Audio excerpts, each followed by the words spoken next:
Fala pessoal, beleza? Bom, para quem está chegando aí agora, eu sou o Thiago, esse aqui é o meu canal Crítica Marxista. O vídeo de hoje vai ser mais um vídeo daquela playlist lá de tópicos sobre o comunismo.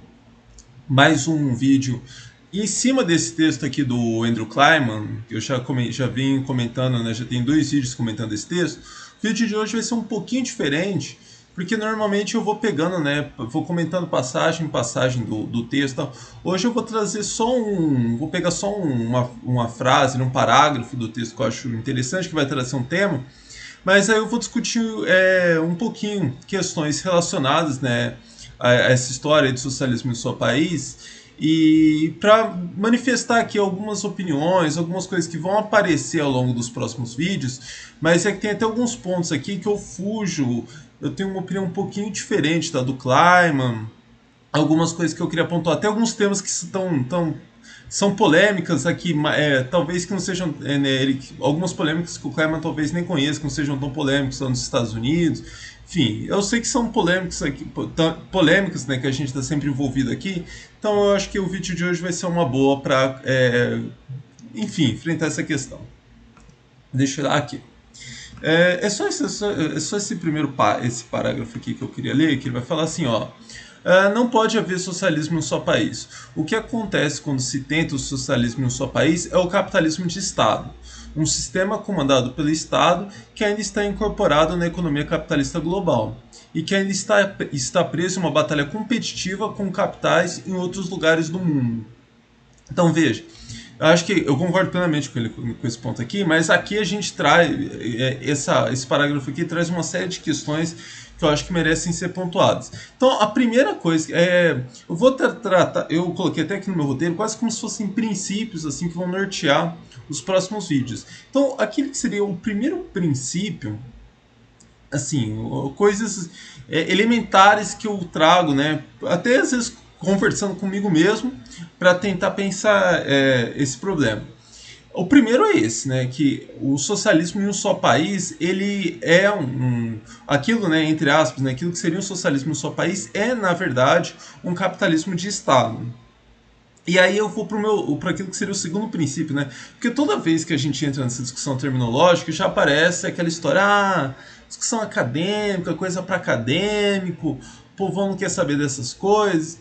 Então veja como que essa questão terminológica, primeiro, a questão terminológica não é uma bobagem, né? A terminologia, quando a gente fala, a gente precisa que a pessoa nos entenda, né, entenda a mensagem, né, da forma com que a gente está querendo passar a mensagem. Senão, eu penso uma coisa, falo outra, a pessoa entende outra coisa ainda.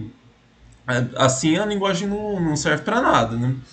Então, quando a gente fala, por exemplo, algo que é muito comum, né? Fala, não, a gente tem que lutar pelo socialismo. E aí você vem e fala, então, socialismo no só país. Aí, imagina que a gente está vivendo esse socialismo no só país, que é um capitalismo de Estado, e aí a pessoa, como eu vou discutir ao longo dos próximos vídeos, né, capitalismo do Estado está bem longe daquilo que a gente quer, que a gente almeja enquanto Estado socialista. Mas se você chama esse Estado aí, capitalismo de Estado, de socialismo, a mensagem que você está passando para as pessoas é isso, a mensagem que a gente passa é essa, sabe aquele socialismo que a gente está lutando? Então, é isso aqui. Por isso que vem toda aquela polêmica com a União Soviética, polêmica com a China.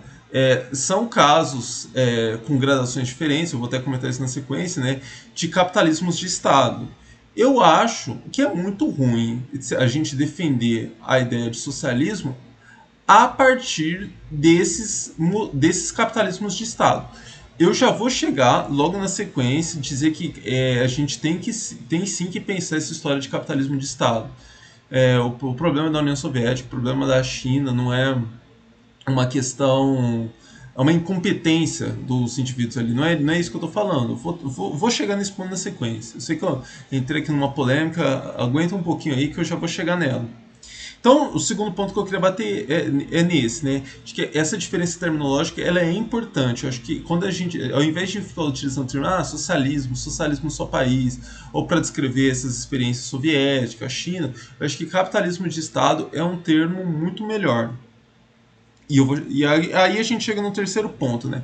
A gente tem sim que pensar, que refletir, que estudar a melhor forma da gente conseguir tirar o melhor possível de capitalismos de Estado.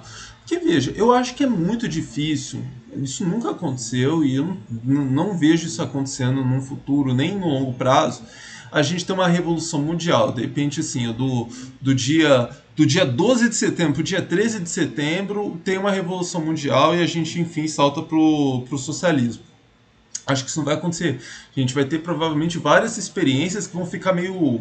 Várias transições, né, várias revoluções que vão ficar penduradas. Penduradas no seguinte sentido: você não tem como transitar para o socialismo, como aqui o próprio Clement está falando, né? Porque um só país, uma só economia, ela vai continuar dependendo de importar produtos de outras economias capitalistas, de vender produtos para outras economias capitalistas, porque um só país, por mais avançado que ele seja, não tem condição de produzir, não tem condição de produzir toda o rol, né, de produtos agrícolas, bens industriais, bens de consumo, meios de produção, enfim, não tem jeito. Ele vai precisar continuar inserido, né, nesse circuito capitalista mundial. Então, por mais que aquela experiência individual ali tenha acontecido uma revolução ali, esteja tentando transitar por uma outra ordem social, ele vai continuar preso nesse circuito.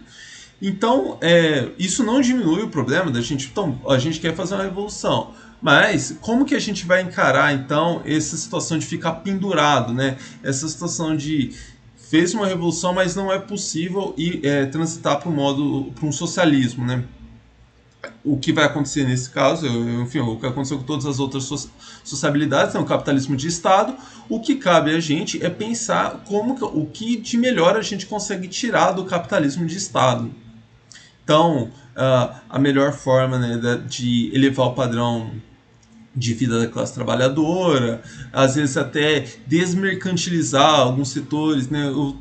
Quando na tradução, né, eu estou falando sempre daquele livro do Bastani, lá, o Comunismo de Luxo Totalmente Automatizado, ele traz dois exemplos de prefeituras, acho que no Reino Unido, que desmercantilizaram alguns setores, enfim, tem coisas interessantes aí. Então, o pessoal fica, às vezes, até um pouco, acho que é ofensivo, né? Trocar o termo socialismo por capitalismo de Estado. O que eu estou argumentando é que é o seguinte, é o oposto, né? Que capitalismo de Estado é um termo mais preciso, né? Porque eu acho que passa melhor da ideia para descrever essas experiências, né? Essas experiências que já existiram e outras que, enfim, espero que venham existir um dia, né? Então, essa situação que a gente fica pendurado, né? Você tem uma revolução num país, mas o mundo todo continua capitalista e você fica pendurado ali. Você não consegue transitar para o socialismo, que é impossível num só país. Então, você fica ali preso num capitalismo de Estado. O terceiro ponto aqui, então, como que a gente consegue tirar o melhor desse capitalismo de Estado? O quarto ponto é que que é errado pensar nessa transição ali, capitalismo, socialismo, comunismo. Sabe esse tipo de gradação aí que, enfim, ganhou muito espaço ali entre no campo aí do marxismo, né? História de que tem primeiro o capitalismo, aí tem o socialismo, que é um modelo, né? Um espaço ali de transição, e depois tem o comunismo. Isso aqui é até um ponto que o Kleiman, né, esse texto aqui do Kleiman, a gente vai ver nos próximos vídeos, né, que ele é muito crítico, mas eu acho que aqui já a gente poderia, com toda essa história aqui que eu estou falando, né, a gente podia ver claramente, né, que essa história toda, ela é absolutamente inverídica quando a gente pensa numa economia individual, num país só. Porque, de novo, você não vai conseguir, sei lá, Brasil, estamos aqui no capitalismo. Tem uma revolução, beleza.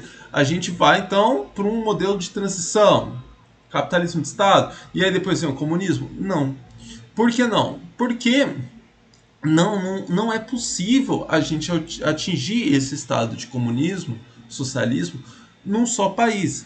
Então, por isso que eu estou utilizando esse termo pendurado, porque a gente vai ficar naquele estado de capitalismo de Estado até que tenha uma revolução mundial. Então, se nunca tiver essa revolução mundial, nunca que vai atingir aquele terceiro nível. Então, eu acho muito ruim essa visão meio evolucionista, meio um negócio meio Pokémon, né, que vai evoluindo e vai atingindo um último estágio, né?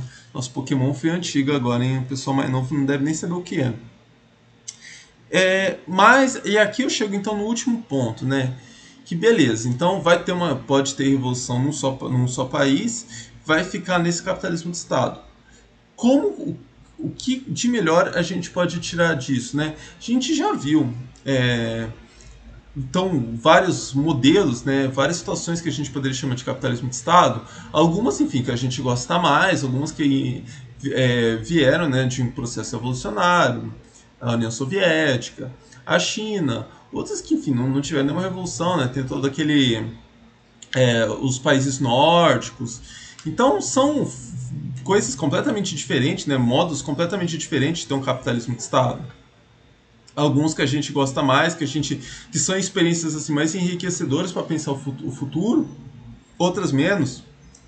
Não tem muita viabilidade, né, para a gente pensar o futuro, de implantar modelos parecidos, né? Que aí a gente vai chegar na história do desenvolvimento tecnológico, o próprio estágio do processo de acumulação de capital, todos aqueles problemas que eu tenho tratado lá no mini curso, né? Da queda da taxa de lucro, enfim, como que isso vai regredindo as bases. Então eu acho muito difícil a gente imaginar um capitalismo de Estado hoje no modelo do Estado de bem-estar social, por causa de todos aqueles problemas lá, enfim. Mas isso, já aquele histórico que eu coloquei do Bastani lá, do livro daqueles modelos das prefeituras, né, que vão tentando desmercantilizar alguns setores, é um modelo mais interessante. Acho que são experiências assim mais enriquecedoras para a gente pensar isso. E para encerrar, o vídeo de hoje era só essa mensagem mesmo.